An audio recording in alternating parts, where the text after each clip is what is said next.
Olá, sou Amanda Lira, aluna do doutorado da Universidade do Estado da Paraíba, e vou apresentar o trabalho intitulado Análise imunistoquímica de CXCL12 e CXCR4 em ceratocitos odontogênicos sindrômicos e não sindrômicos.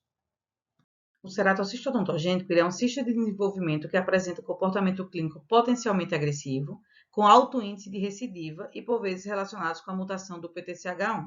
Também se destaca por uma possível associação com a síndrome de Gorlin-Goltz e, quando isso acontece, apresenta um comportamento biológico mais agressivo, uma maior capacidade de infiltração e crescimento e índice de recidiva superior aos ceratocistos odontogênicos não sindrômicos ou esporádicos. Diversas proteínas têm sido analisadas justamente para explicar a diferença desse comportamento biológico entre elas. E a quimiosina CXCL12, ela pode interagir com a CXCR4, seu principal receptor, e exercer diversas funções. Porém, o papel dela na etiopatogenia dos cistos odontogênicos de desenvolvimento ainda é desconhecida. Então, o objetivo desse trabalho foi avaliar a imunoexpressão de quimiosina CXCL12 e do seu receptor CXCR4 em ceratocitos odontogênicos associados à síndrome de Gorlin-Goltz e ceratocitos odontogênicos não sindrômicos. Os casos foram selecionados do Laboratório de Histopatologia Oral do Departamento de Odontologia da UEPB e da Universidade de Fortaleza.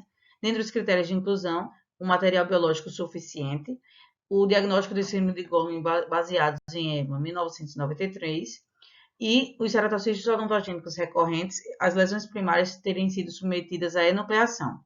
Dentre os critérios de exclusão, os casos secundariamente inflamados, totalizando 22 casos de cada grupo da amostra. O fabricante, a diluição, recuperação antigênica e incubação das proteínas utilizadas foram essas do quadro. A análise imunistoquímica foi feita no componente epitelial e na cápsula fibrosa. No CXCR4 foi avaliada a imunoexpressão citoplasmática e nuclear e no CXCL12 apenas citoplasmática. No aumento de 100 vezes foram determinados os campos de maior imunorreatividade. Já no aumento de 400 vezes, essas imagens foram selecionados 10 campos e essas imagens foram enviadas por computador e pelo ImaginJ foi feita a contagem de células positivas e negativas para obter o índice de positividade.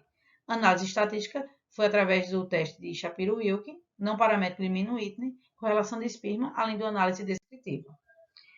Nessa fotomicrografia de XCL12 foi observada imunopositividade citoplasmática distribuída de forma predominantemente focal em células do componente epitelial, principalmente nas camadas suprabasais, tanto para os esporádicos como para os sindrômicos. Tanto os esporádicos quanto os sindrômicos foram observados em imunoexpressão citoplasmática difusa no revestimento epitelial, já no núcleo, uma distribuição mais focal. A imunoexpressão citoplasmática e nuclear de CXCR4 em células de cápsula fibrosa foi predominantemente focal, especialmente nas células endoteliais. No presente estudo, foi observada uma maior expressão citoplasmática de CXCL12 no epitélio e cápsula fibrosa dos ceratocitos odontogênicos esporádicos, e como em tese os esporádicos são menos agressivos que os sindrômicos, isso implica dizer que talvez não esteja relacionado com o maior potencial de agressividade dessas lesões. Já o fato dos sindrômicos apresentarem uma maior expressão de CXCR4 quando comparados aos CXCL12, a gente pode sugerir que naquele momento o CXCR4 estivesse com outro ligante não canônico.